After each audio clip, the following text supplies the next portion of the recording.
বাংলাদেশের ক্ষমতাচ্যুত প্রধানমন্ত্রী ও আওয়ামী লীগ নেত্রী শেখ হাসিনা সাম্প্রতিক এক সাক্ষাৎকারে জানিয়েছেন, তার সরকার পতনে যুক্তরাষ্ট্র বা পশ্চিমা শক্তির সরাসরি ভূমিকা ছিল বলে মনে করেন না তিনি।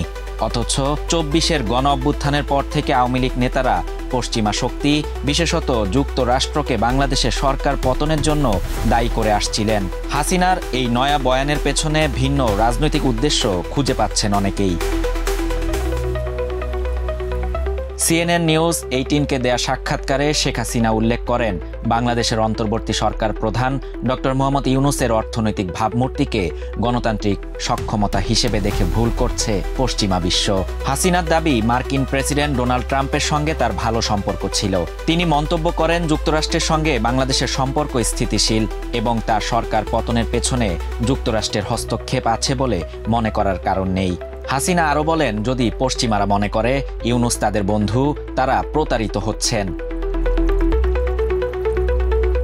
এর আগে ভারতের ইকোনমিক টাইমস সহ বিভিন্ন গণমাধ্যমের প্রতিবেদনে বলা হয়, বঙ্গোপসাগরে সেন্ট মার্টিন দ্বীপ নিয়ে যুক্তরাষ্ট্রের আগ্রহ শেখ হাসিনা সরকার পতনের একটি কারণ হতে পারে।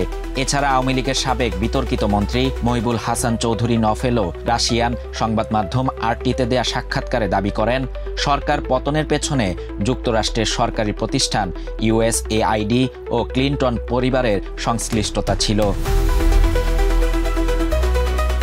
২০২৪ সালের জুলাই মাসে সরকারি চাকরিতে কোটা সংস্কার আন্দোলন শান্তিপূর্ণভাবে শুরু হলেও ছাত্রলীগের হামলা ও সরকারের কঠোর দমন পীড়নের কারণে পরিস্থিতি দ্রুত উত্তপ্ত হয়ে ওঠে। পরবর্তীতে নিরাপত্তা বাহিনী ও আওয়ামী লীগ কর্মীদের সহিংসতা নিয়ে ব্যাপক অভিযোগ ওঠে, যা শেষ পর্যন্ত সরকার পতনের এক দফা দাবিতে রূপ নেয়। তীব্র জনরোষের মুখে হাসিনা দেশ ত্যাগ করে ভারতে চলে যান।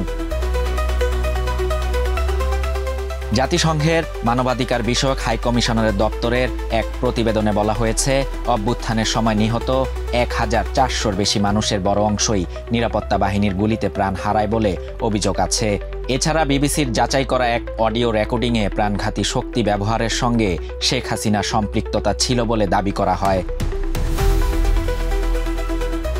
এসব অভিযোগের ভিত্তিতে আন্তর্জাতিক অপরাধ ট্রাইব্যুনালে শেখ হাসিনা ও তার সরকারের কয়েকজন সদস্যের বিরুদ্ধে মামলা চলছে। এর মধ্যে একটি মামলায় শেখ হাসিনা, আসাদুজ্জামান খান কামাল সহ ৩ জনের রায়ের দিন নির্ধারণ করেছে আন্তর্জাতিক অপরাধ ট্রাইব্যুনাল।